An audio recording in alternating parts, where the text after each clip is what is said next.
The remainder of our screen here is devoted primarily to what we call the worksheet. And the two terms that we use consistently, and they're not brand new terms to anybody probably, are columns and rows. Columns are vertical and they are defined by letters. We see their names here. Now, as you are entering data, at some point perhaps you will need to see more columns than this. And one method is using the keyboard, you can hit the right arrow key. Notice how the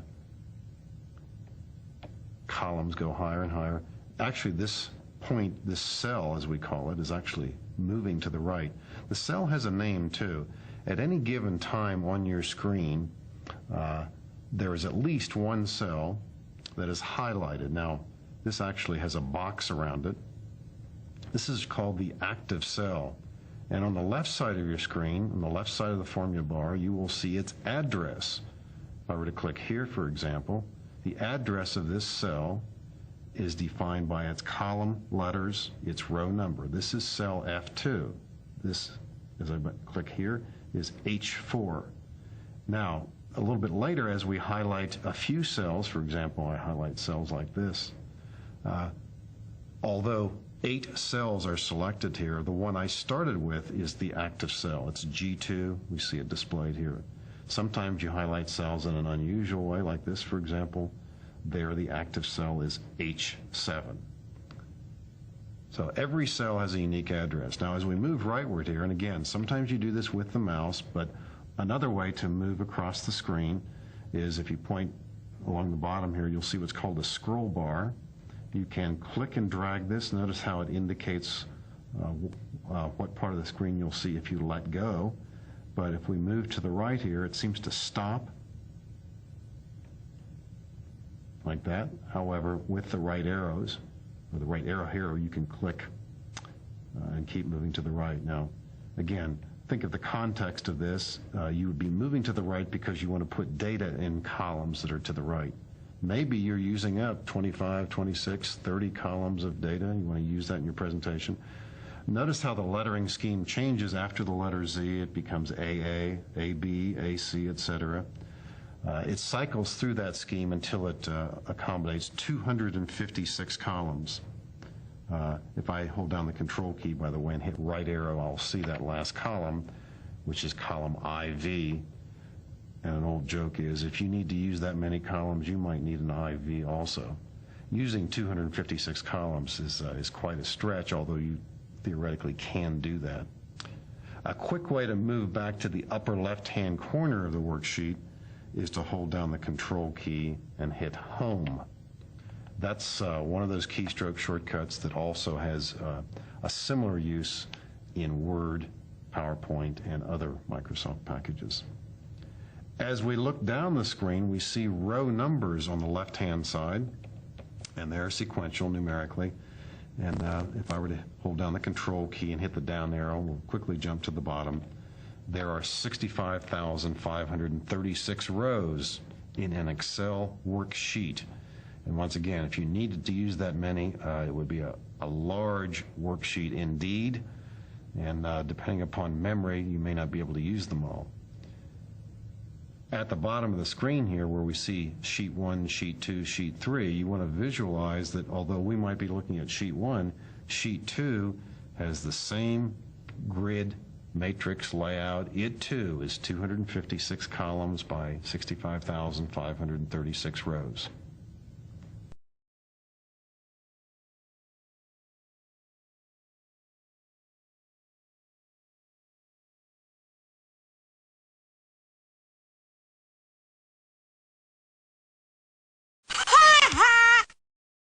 In using Excel worksheets and workbooks, you want to gain some proficiency in moving around the various parts of the screen. We typically call this navigation, so what we'd like to do is discuss some of the ways that you can quickly move the active cell from sheet to sheet or within each worksheet. In a worksheet where you have data, now granted we haven't really talked about data entry here, but I'm going to quickly put some data in a group of cells here, just by typing a couple of numbers, hitting Control Enter, which is a nice shortcut when you need to put in the same information in many cells.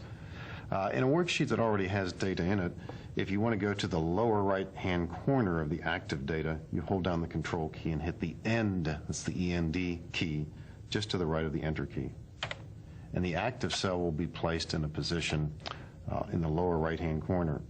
Now, in some worksheets, depending upon the kind of activity, this active cell may jump to a location like here, meaning that at some point perhaps you would have had data in column G at some point. So if the active cell appears in a location that's beyond your data when you hit Control End, you can still be sure there is no data in this worksheet anywhere to the right of column G. There is no data anywhere in this worksheet below row 13. Again, it's the Control End key. Once again, Control Home will take us to the upper left-hand corner. Remember, moving down the screen can be done with the down arrow or the page down key on your keyboard. So the up and down arrows on the keyboard, the left and right arrows, move the active cell one at a time. Page up, page down. If you hold down these keys, by the way, they rapidly change the location of the active cell.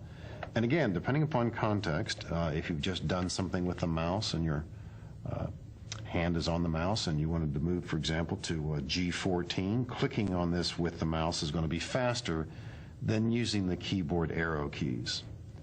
The scroll bar at the bottom of the screen we mentioned earlier is a way to move the screen but not the active cell.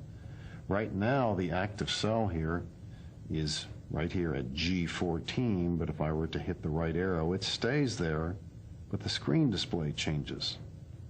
The scroll bar on the right-hand side, it's called the vertical scroll bar. It has a down arrow and up arrow on it. If we click this, we move down the screen this way. But do notice that the using these scroll bars does not change the location of the active cell. Sometimes you'd like to see a different portion of your worksheet and not necessarily do anything with it, so you want the active cell to remain in place. At certain stages, you may want to jump to a distant location and maybe it doesn't make a lot of sense or it's not very efficient to use the scroll bar or to hit page down. For example, if this were a large database and you needed to get down to row 2000, rather than dragging or hitting a bunch of keys, you can rely upon one of the function keys located at the top of your keyboard. The F5 key, if you strike it, displays this dialog box. And if, for example, if you want to move the active cell to G2000, for example, you could just type G2000. And although you can click on Enter, you could also, although you could click on OK, you could also just hit the Enter key here, and the active cell is now placed at G2000. I don't think you'll use that key a whole lot, but occasionally it will come in handy. And once again, to return to the upper left-hand corner, it's going to be Control Home.